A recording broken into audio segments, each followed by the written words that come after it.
स्वीकार्य अभिवादन। नमस्कार।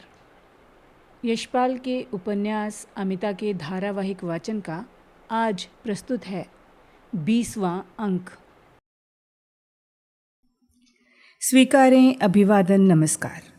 यशपाल के उपन्यास अमिता के धारावाहिक वाचन का आज प्रस्तुत है 20वां अंक। अब तक आपने सुना कि सेठ सौमित्र के बहकाने पर हिता परम भगवती अमिता का उपयोग करके किसी भी प्रकार महारानी को महल में वापस बुलाना चाहती है।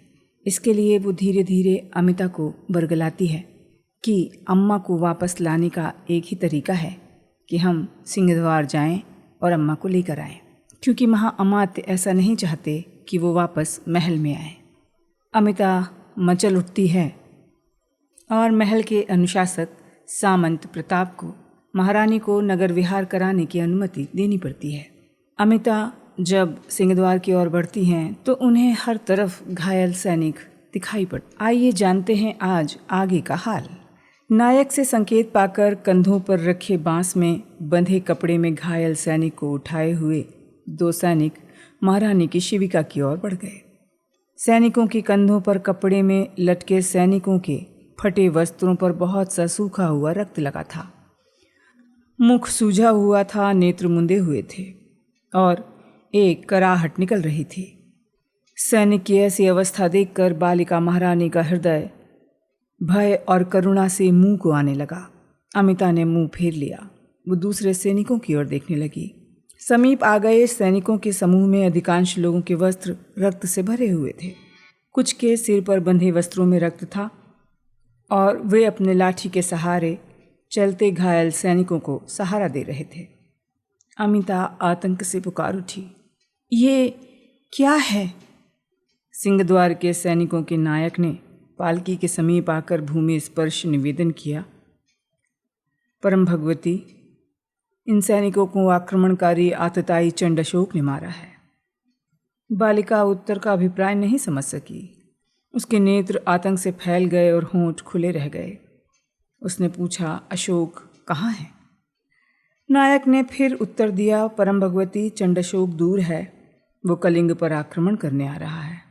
अमिता का विस्मय बढ़ गया। उसने पूछा, अशोक क्या करेगा? नायक ने विनय से उत्तर दिया, परम भगवती, अशोक महादुष्ट है। वो महारानी का और प्रजा का धन छीन लेगा, महारानी की प्रजा की हत्या करेगा। उसे बांध लो। अमिता बोली, अम्मा ने कहा है किसी से छीनो मत, डराओ मत, मारो मत, तुम अशोक को जंजीर से बांध लो। नायक ने निवेदन किया, परम भगवती के आदेश से महासेनापति अशोक को बांधने गए हैं। अमिता ने पूछा, काका कब गए? परम भगवती, बहुत दिन पूर्व गए हैं। नायक ने उत्तर दिया। अमिता ने आग्रह किया, तो तुम भी जाओ, उसे बांधकर शीघ्र लाओ, हम उसे देखेंगे। नायक ने सिर झुकाकर निवेदन किया, परम भगवती, अभयदान मिले। ये सैनिक आचार्य अमात्य के आदेश से यहाँ अशोक से युद्ध करने के लिए खड़े हैं। अमिता ने फिर विस्मय से पूछा, क्या अशोक यहाँ आएगा?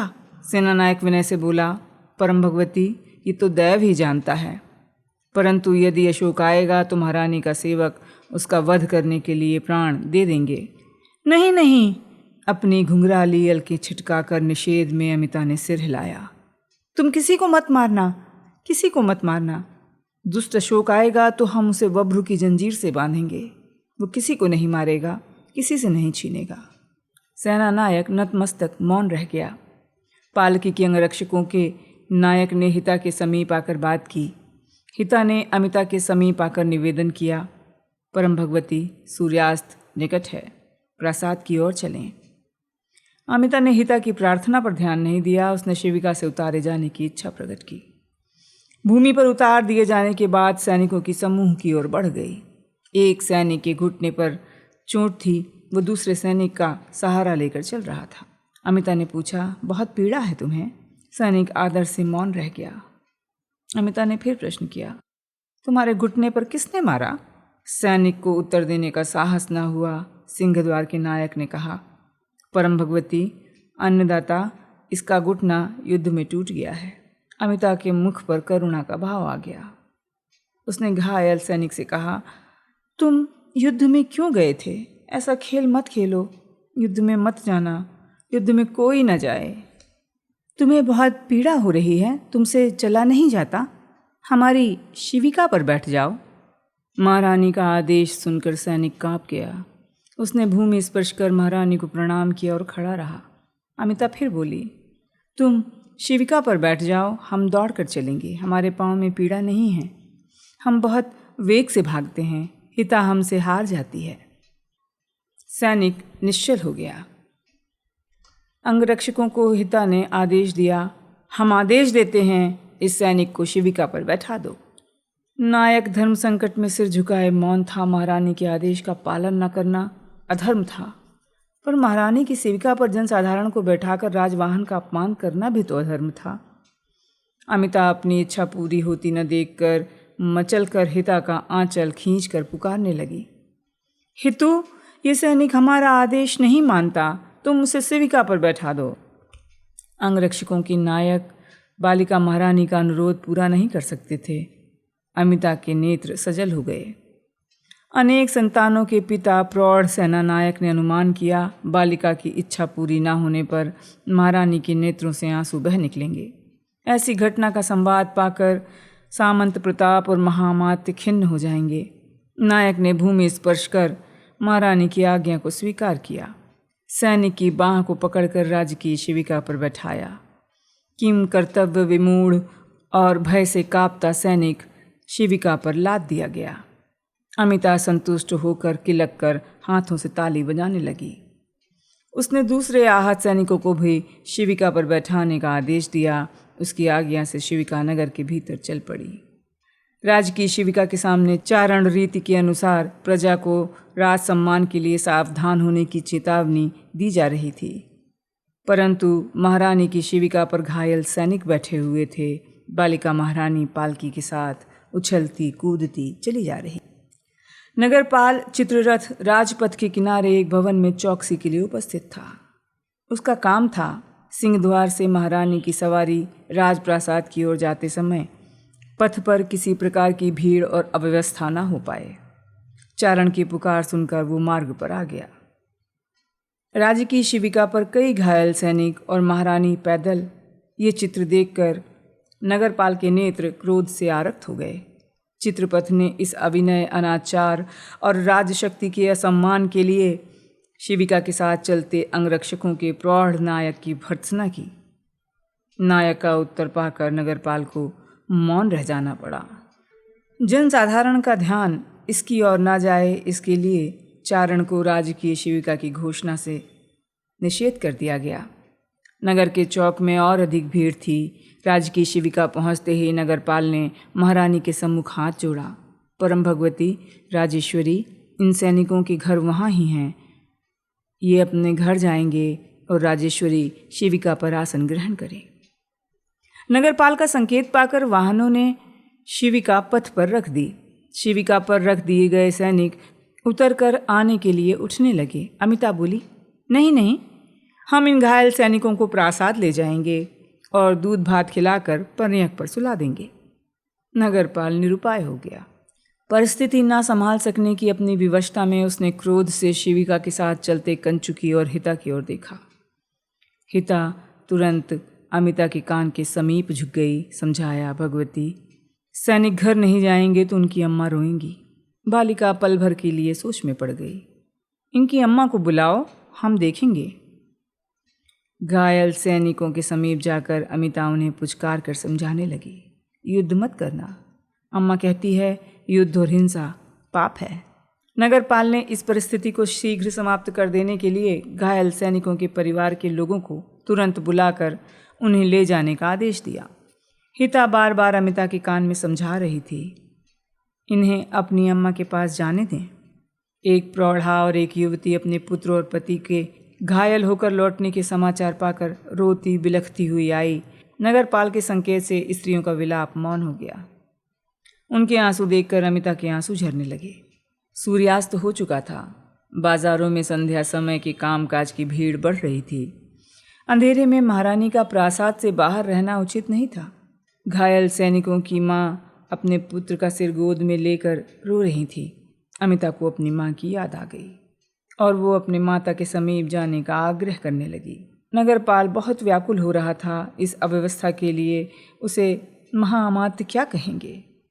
महाअमात्य एक विशेष गुप्तचर से बालिका महारानी की प्रजा के सम्मुख रोने की और अपने बाल बुद्धि के अनुसार प्रजा को युद्ध ना करने के आदेश की घटना का संवाद सुन रहे थे। वे राज्य की रक्षा के लिए अपना सब कुछ निछावर कर चुके थे। अपने एकमात्र पुत्र मयंक को यूथप बनाकर युद्ध में भेज चुके थे। वे अशोक के प्रतिरोध के लिए अपना और राज्य का सर्वस्व अर्पण कर रहे थे। महारानी उसी युद्ध में प्रजा को योग न देने के लिए कह रही थी। महाअमात्य संवाद से अधीर हो गए। महारानी बालिका थी, पर थी तो कलिंग की अधिपति राजेश्वरी ही। राज्य की अधिपति ही यदि प्रजा को युद्ध में योग न देने के लिए कहेगी और प्रजा के सम्मुख रोती कलपती फिरेगी तो क्या होगा। उसी समय उन्हें द्वार पर नगरपाल के उपस्थित होने का संवाद मिला। महाअमात्य बोले, शत्रु के आक्रमण के प्रतिरोध को निर्बल करने का कोई भी कारण नहीं होना चाहिए। राजशक्ति को प्रजा का सम्मान और विश्वास चाहिए। इस समय कलिंग के राज्य और राजेश्वरी के प्रति यही कर्तव्य और धर्म है। युद्ध काल में महारानी का राजप्रासाद से बाहर आना उचित नहीं होगा। सामंत प्रताप को आदेश दो कि महारानी के प्रासाद में प्रवेश के बाद राजप्रासाद के द्वार मुंद जाएं, युद्ध काल में नहीं खुलेंगे। राजप्रासाद में महारानी के विनोद के लिए जो भी आवश्यक हो किया जाए, परंतु महारानी राजप्रासाद से बाहर नहीं निकलेंगी। नगरपाल ने नतशिर हो शंकित स्वर में निवेदन किया, महामती आचार्य के आदेश का पालन होगा, परंतु महारानी राजमाता के बिना प्रासाद में न लौटने का हठ किए बैठी हैं। आचार्य के माथे पर सदा बनी रहने वाली चिंता की रेखा और गहरी हो गई। वे नगरपाल के नेत्रों में देखते रहे, मौन रहे। फिर भर्त्सना के स्वर में बोले, चित्ररथ, तुम इसी बुद्धि से नगर की व्यवस्था करते हो? एक बालिका के हठ का उपाय नहीं है तुम्हारे पास? नगरपाल महाअमात्य के आदेश और भर्त्सना पाकर चिंता से सिर झुकाए राजपथ के चौक पर पहुंच गया। संध्या का अंधकार गहरा हो गया था। महारानी की शिविका के चारों ओर भीड़ बढ़ गई थी। नगरपाल ने भीड़ से कुछ अंतर पर ही अपना घोड़ा रोक लिया। संकेत से एक राजपुरुष को बुलाकर बहुत धीमे स्वर में बात की और फिर राजपुरुष की सवारी के लिए अपना घोड़ा देकर राजप्रासाद की ओर भेज दिया। संध्या के अंधकार में राजप्रासाद की अट्टालिकाएं श्यामल और धूसर दिखाई पड़ती थीं। नगरपाल उसी ओर दृष्टि लगाए बैठा था। संध्या गमन से प्रासाद के द्वार के तोरण पर मशालें जल रही थीं। प्रासाद में और भी कई स्थानों पर दीपक जल रहे थे, परंतु अंतःपुर के दक्षिण भाग की अट्टालिका के दूसरे तल्ले पर अंधकार था। राजमाता के तीर्थ गमन के पश्चात प्रासाद के उस भाग में अंधेरा रहता था, परंतु नगरपाल के देखते ही देखते राजमाता के कक्ष के गवाक्षों में अनेक दीप जल उठे। नगरपाल ने कुछ राजपुरुषों और साधारण जन को समीप बुलाकर कुछ आदेश दिया। ये लोग तुरंत महारानी की शिविका के समीप गए और विस्मय के स्वर में पालकी के घेरे अंगरक्षकों को संबोधन करके बोले, अरे देखो, राजमाता की अट्टालिका में प्रकाश हो रहा है। क्या राजमाता तीर्थ से लौट आईं? परम भगवती राजमाता की जय हो, जय हो। शिविका के चारों ओर जय घोष होने लगा। अमिता ने माता की जयकार सुनी। उसे माता की अट्टालिका में दीपक जलते दिखाई पड़े। हर्ष से ताली बजाकर पुलकित हो गई। अम्मा आ गई, अम्मा आ गई, हम अम्मा के पास जाएंगे, शीघ्र चलो। अमिता शिविका पर बैठ गई, पुकारने लगी, जल्दी चलो, जल्दी चलो, अम्मा के पास चलो। बालिका महारानी की शिविका राजप्रासाद की ओर चल पड़ी। हिता, कंचुकी, अंगरक्षक, यवनिया सब पालकी के साथ भागते हुए जा रहे थे। राजप्रासाद के मुख्य द्वार के आंगन में पालकी का प्रवेश हुआ। प्रासाद के विशाल कपाट मुंद गए। आदेश हो गया, द्वार केवल सामंत कर्मांत अधिष्ठायक की अनुमति से ही खोले जाएंगे। आज के अंक में इतना ही। अगले अंक के साथ फिर होगी मुलाकात। तब तक के लिए अनुमति। नमस्कार।